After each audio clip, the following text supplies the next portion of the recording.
Monsieur le Président, cher Bernard, Monsieur le Secrétaire Général, Monsieur le Président d'honneur du Comité d'organisation des Jeux Olympiques, Messieurs les ambassadeurs de la candidature de la France 2023, cher Sébastien Chaval et cher Frédéric Michalak, Mesdames, Messieurs les champions, Mesdames et Messieurs les maires, les élus, Mesdames et Messieurs, chers amis, 8 joueurs forts et actifs, 2 légers et rusés, 4 grands et rapides, et un dernier, modèle de flegme et de sang-froid. Ça n'est pas la description du gouvernement idéal, même si, sur rentrer dans le jeu des correspondances, on pourrait y trouver un certain nombre de points fixes. C'est celle de l'équipe de rugby idéale, dans les années 30. Et d'après l'écrivain Jean Giraudoux.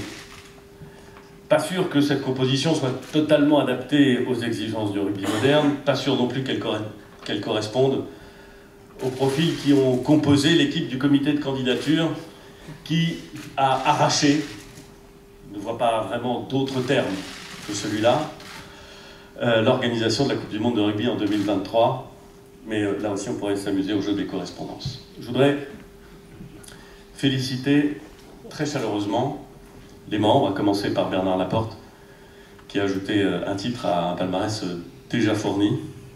Féliciter tous ceux qui, avec une hargne, avec une verve, qui correspond souvent à celle dont ils ont fait preuve sur le terrain, ont réussi à défendre et à faire prévaloir la candidature de la France.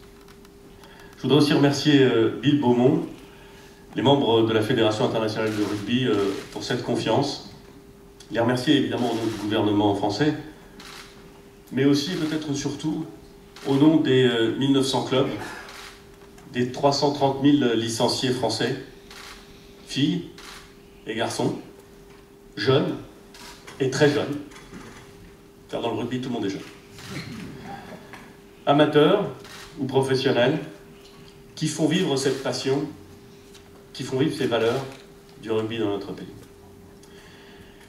Je ne reviens pas sur le contexte passionné qui a entouré cette victoire, vous l'avez vécu.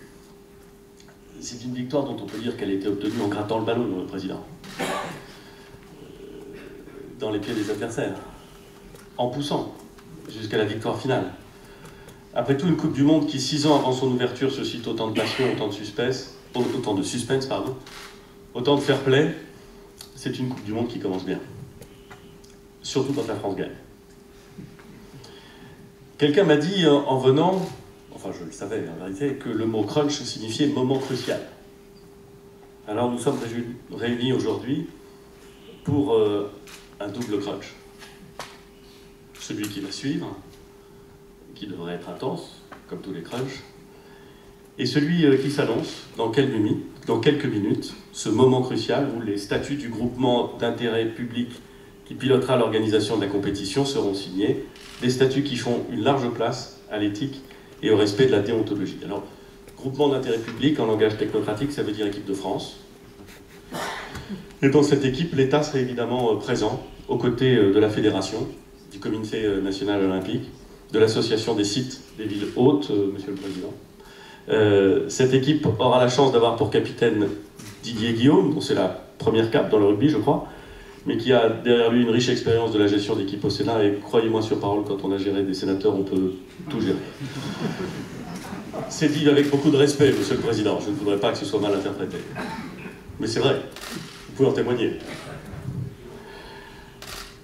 Nous pourrons aussi compter sur le maire de Lyon, président des sites d'accueil de la Coupe du Monde, pour mobiliser les clubs, bien sûr, mais aussi les sportifs, les associations, bref, tous les Français dans les villes qui accueilleront les matchs ou qui les retransmettront sur grand écran.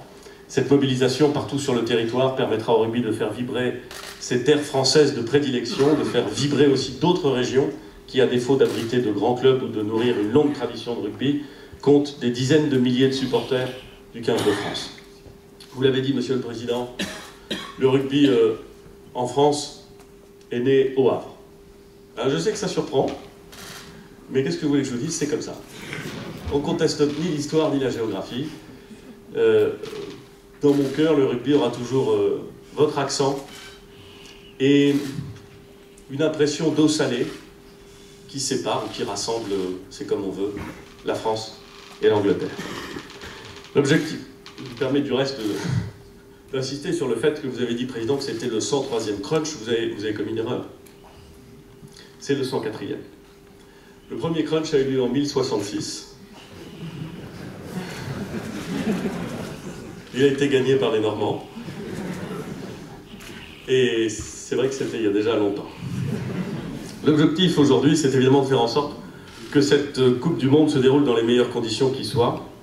Conditions sportives, bien entendu. Les conditions de sécurité aussi. Les conditions de retransmission.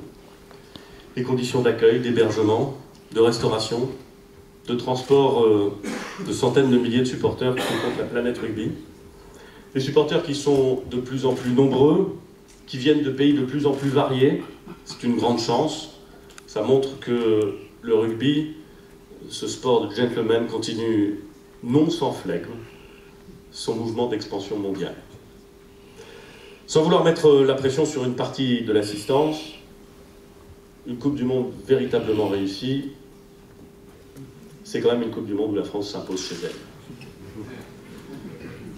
Ou alors qui bat les All Blacks et le 15 de la Rose en même temps, ce qui vaut bien une finale. Je ne voudrais pas en rajouter sur la pression, évidemment, que je fais peser. Mais c'est vrai, Monsieur le Président, qu'en matière de compétition internationale, nous avons connu des jours meilleurs. Certains parmi vous ont été, du reste, des artisans de ces jours meilleurs. C'est comme ça. C'est le sport. Dans le rugby comme dans tous les autres, il y a des hauts et des bas. Ça concerne aussi bien le monde que je pratique plus, où on a souvent des bas, parfois des hauts. Et puis on le sait, un pays compte en général un nombre égal de sélectionneurs que d'habitants. Je ne critique donc évidemment personne, mais c'est vrai que fixer, comme vous l'avez fait, Monsieur le Président, 2023 comme un objectif d'organisation, mais aussi comme un objectif de développement, de recomposition, d'enjeux sportifs, c'est évidemment la meilleure façon de procéder. 2023, c'est demain, c'est 5 ans, c'est loin aussi.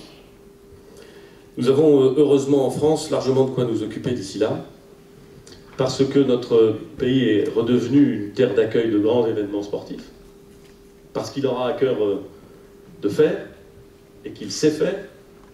Nous avons vu un petit film que vous avez découvert, je crois, Monsieur le Président, vous ne l'aviez jamais vu. C'était une surprise pour vous, j'ai compris que... heureusement, il est bon. Mais imaginez qu'il ait été mauvais.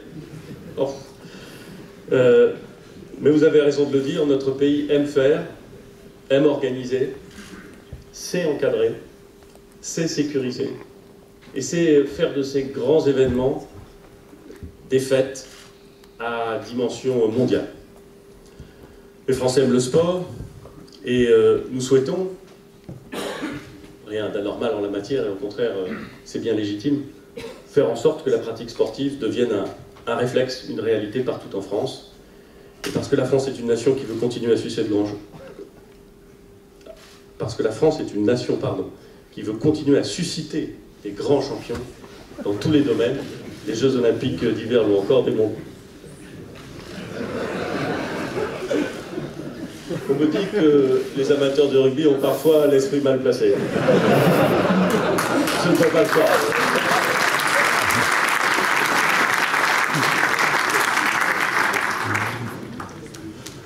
Voilà, voilà.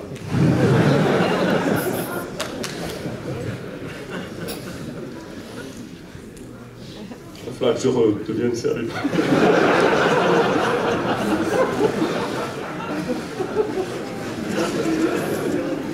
On ne traduira pas en anglais cette remarque. On la gardera en français. Ryder Cup en 2018. Mondial de foot féminin en 2019.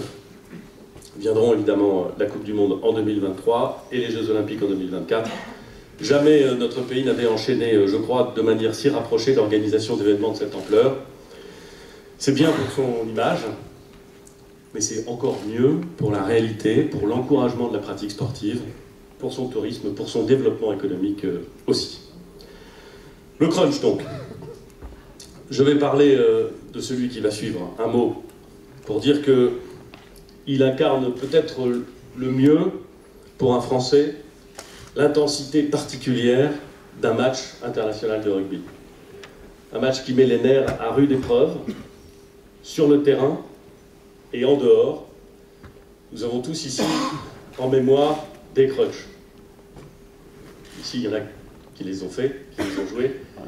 Pour ma part, c'est plutôt des mémoires de spectateurs, supporters, dans des stades, dans des pubs, dans des ambiances toujours folles, où on célèbre parfois, souvent, le French flair, ou comme disent nos amis italiens quand ils décrivent, parfois là aussi, le rugby français, après avoir décrit les armées françaises, la furia francese. J'espère que nous allons la voir aujourd'hui, Président. Il paraît que, je crois que c'était Will Carling, capitaine du 15 de la Rose, qui avait pris la mauvaise habitude de nous donner du Sorry Good Game, qui récitait des vers de Shakespeare pour motiver ses joueurs dans les vestiaires, en particulier ceux d'Henri V au sujet d'Azincourt. C'est ainsi qu'on peut comprendre la dimension presque mythique, tellurique de ces crunchs.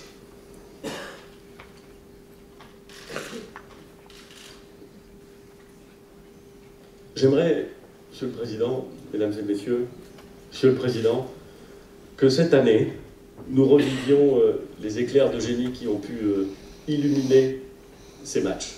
Que nous puissions, non pas revivre, car on ne le revivra jamais de la même façon, l'essai du siècle de Twickenham en 1991.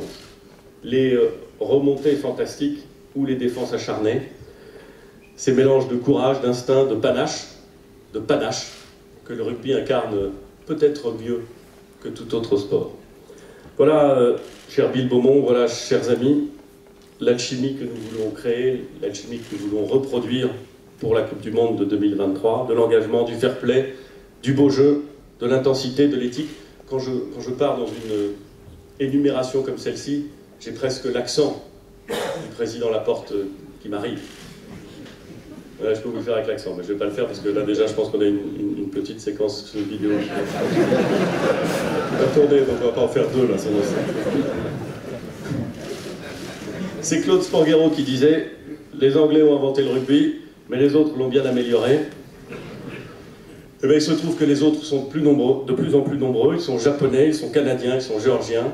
Grâce à eux, tous les 4 ans, la Terre n'est plus tout à fait ronde, mais elle est ovale, et en 2023, le cœur de cette ovalie, ce sera la France. Merci beaucoup.